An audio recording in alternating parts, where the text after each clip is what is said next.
Agustin ini sebenarnya bukan korban, melainkan dia yang merekrut orang-orang tersebut, karena saya tidak pernah bertemu langsung dengan orang-orang yang dia sebutkan. Begitu. Yang 225 itu apakah Oi pernah berhadapan langsung? Tidak. Dan 16 orang yang keluarga dia itu apakah Oi pernah menawarkan, membujuk rayu? Tidak Atau pernah. apa? Nah, jadi Ibu Agustin ini awalnya dia yang mempresentasikan kepada keluarganya, kepada 225 orang itu, sehingga terbujuk rayulah mereka itu untuk masuk menjadi calon PNS.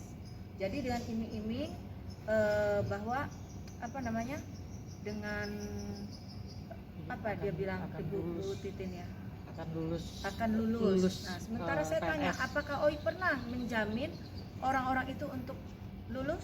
Tidak. Nah, untuk Ibu Agustin sendiri jumlahnya saya tidak tahu menahu berapa jumlahnya, tetapi perlu saya luruskan di sini.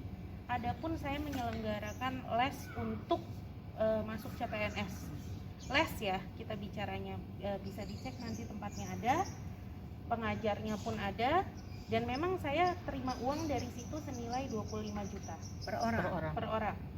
Tetapi dengan nilai 25 juta itu ya digunakan untuk apa? Kalau ditanya, wajar saya punya untung dari situ, dari 25 juta itu. Tetapi 25 juta ini ya digunakan untuk les gitu. Untuk pengajar, untuk sewa tempat dan lain-lain.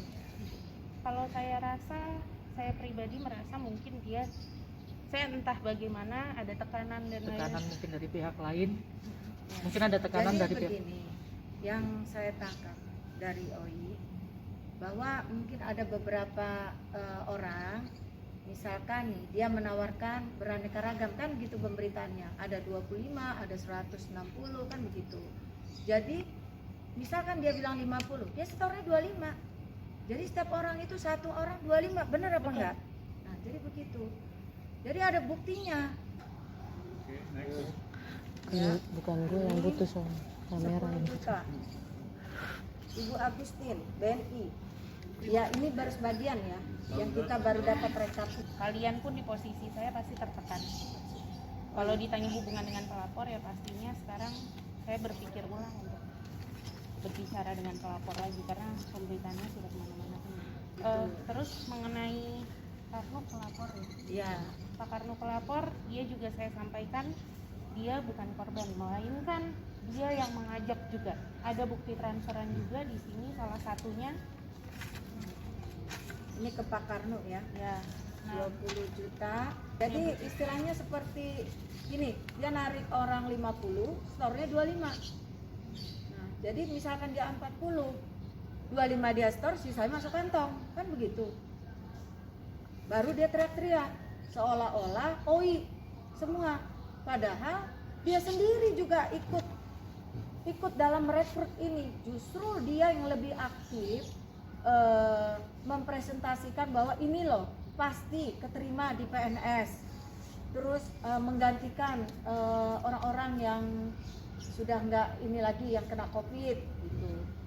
Jadi dia yang mempresentasikan, bukan Oi. Dan Oi tidak pernah berhadapan langsung dengan orang-orang itu, cuman hanya dengan Ibu Titin. Kalau mengenai itu saya tidak tahu menahu. Jadi ya kalau di sini yang bisa saya sampaikan adalah saya pengen bicarakan berdasarkan bukti aja, jangan omongannya melebar kemana-mana. Jadi saya mau stick to the point. Intinya apa yang disampaikan itu berbeda dengan kenyataannya. Contoh yang dibilang tidak terima uang 1000 perak pun di sini pun ada transferan ke rekening anaknya. Saya tegaskan bukan permintaan Rafli, bahkan saya sedikit buka di sini, Rafli tidak tahu menahu. Sampai masalah ini mencuat dia baru tahu. Rafli sama sekali tidak tahu. Betul, ke rekening Rafli yang ATM-nya, buku tabungan dan m-bankingnya itu ada di saya. Yang pegang Oi. Jadi Oi yang memberikan kepada Ibu Titin. Betul. Rekeningnya Rafli. Gitu. Jadi mohon buat teman-teman sekalian, sekali lagi Rafli tidak tahu menahu mengenai ini. Rafli bahkan untuk berbicara ngobrol mengenai hal ini pun tidak pernah sama sekali. Kalau memang pernah, tolong dibuktikan, karena memang tidak pernah sama sekali. Kita jalanin aja. masuk.